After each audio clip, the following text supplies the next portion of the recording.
Life's been getting interesting recently, and there's a few things I'd like to say, but they don't all seem to fit into one category. I wanted to call this video Bits and Bobs, really, because I think that's kind of how my mind is working on this. Let's try to make this reasonably brief, and let's try and make a point, but there are several points I want to make on this video. Let me tell you what's going around inside my head at the moment. That'll be an interesting thought. Nearly finished. At last. Nearly finished. Yep. I posted, I think, a while ago, a reading from the book by somebody else. And it began with a rendition of The Red Flag. I absolutely love that song. I have done for years. But especially the beginning part. The people's flag is deepest red. It's shrouded oft our martyred dead. And ere their limbs grew stiff and cold. And so it goes on. It's a lovely kind of folky sounding at the beginning of that reading from The Great Money Trick. Good news, my son has received a copy of the Penguin edition that I sent him, and clearly he's read the introduction, although he has loads and loads of academic work to do, so it's hardly likely that he's going to read the book quickly, but at least he's got it in his hands, and there's a dedication from my wife and my wife Sharon and I in the book as well. I'm really glad that he has that book. I've wanted him to have it for ages and ages and ages. And there's just something really nice that's in his collection. Next thing I was going to say, beware of all this faux socialism that's still going about. Oh man, as the Tories get more and more desperate, as they come out with more and more lies, they plaster more of the faux socialism, don't they? What have we heard recently? Oh, I think we're now being classed as beware of the communists. Beware of the Red Menace. I know all about the Red Menace. For crying out loud, I lived through the Cold War, Cuban Missile Crisis, Reds under the bed, Reds just about anywhere. If you looked at somebody, might be a communist, better tell the police, could be a communist infiltrator. Those of you who may be approximately my age might remember a great American cartoon, and my dad used to love it as well. And bear in mind, my dad's was an ex-serviceman, so British Army all the way, but he used to love it. It was called Wait Till Your Father Gets Home. Yep, and it was always about this almost a sort of then version of Family Guy. But there was a character in it in America who was sort of a strict Republican and totally anti-communist, and he was always going on about. And another big guy in it was called Harry. Harry was a big fat guy, a bit like Peter Griffin, and Harry was his neighbour in the neighbourhood, and they lived in the same district. And he was always going to him, "Hey Harry, I think I saw a commie sub off the coast last night. Hey Harry, commies are watching us." And just like Reds under the bed paranoia. Yeah, so that's what not Thatcher, I hate the woman, but that's what the Tories are doing at the moment.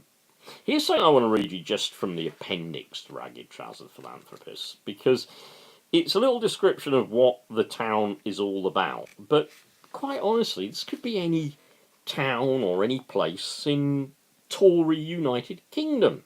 It just describes the place. It's page 586 to 587, the last pages in the Granada edition. But just listen to this description and imagine it as a place where maybe you live today, because it's so accurate and it says what the Tories have been doing for generations. For years, the corporation had been borrowing money for necessary public works and improvements, and as the indebtedness of the town increased, the rates rose in proportion, because the only works and services undertaken by the council were such as did not yield revenue. Every public service capable of returning a direct profit, listen, I'll say that bit again, every public service capable of returning a direct profit was in the hands of private companies. What's changed? And the shares of the private companies were in the hands of, you guessed it, members of the corporation. And members of the corporation were in the hands of the four most able and intellectual of their number, councillors Sweater, Rushton, Didlum and Grinder, each of whom was a director on one or more of the numerous companies that battened on the town. Listen to that phrase, that battened on the town. The numerous companies that battened on the town. The numerous Virgin that battens on the NHS. Numerous Virgins? No. Richard Branson that battens on the NHS. Richard Branson that battens on our railway services. G4S that batten on our prison services. G4S that batten on our court services. Carillion. Actually, I prefer Marillion, but, Carillion. Yep. Yeah. KD. No, I've got to stop doing that. But actually, I much prefer Marillion to Carillion. So, just a little bit more. Here's a bit on public utilities, yeah? And this is so Tory. It's so beautifully Tory. It was Tory in Edwardian times. It's Tory now. Imagine this isn't the fictional town of Mugsborough. Imagine if you live in Great Yarmouth like I do. Let's imagine this is Great Yarmouth, okay? Great Yarmouth. May have been a few years ago, but Great Yarmouth. The Tramway Company, the Waterworks Company, the Public Baths Company, the Winter Gardens Company, the Grand Hotel Company, and numerous others. Note all companies. There was, however, one company in which Sweater, Rushton, Didlum and Grinder had no shares, and that was the gas company, the oldest and most flourishing of them all, the institution that had grown with the place. Most of the original promoters were dead, and a great number of the present shareholders were non-residents. Oh, surprise, surprise! Although they lived on the town, they did not live in it. The profits made by this company were so great that, being prevented by law from paying a larger dividend than 10%, they frequently found it a difficult matter to decide what to do with the money. They paid the directors and principal shareholders and officials, of course, enormous salaries. Ring any bells? They built and furnished the costly and luxurious offices and gave the rest of the shareholders their dividends in the form of bonuses. Oh, luxurious offices! Oh, does that ring a bell? Oh, luxurious Jeremy Hunt golden toilet! Oh, all that money to build your own executive bog! Jeremy and his golden toilet. The story of Jeremy and the golden toilet. Okay, just one more paragraph here. There was one way in which the company might have used some of the profits. Here's the important bit. One way in which the company might have used some of the profits. Get the word might. It might have granted shorter hours and higher wages to workmen whose health was destroyed and whose lives were shortened by the terrible number of the retort houses and lime sheds. But of course, none of the directors or shareholders ever thought of doing that. It was not the business of the company.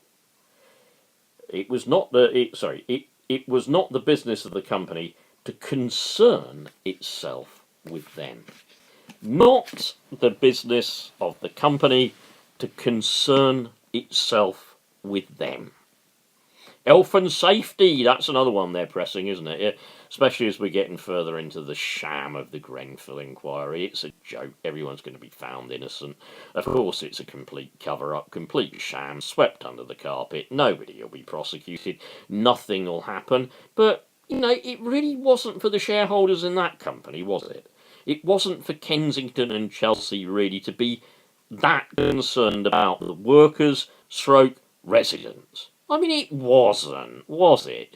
Why would they be concerned about that? Let's put the cladding on so that all the rich people don't have to look at that horrible eyesore. It's so awful.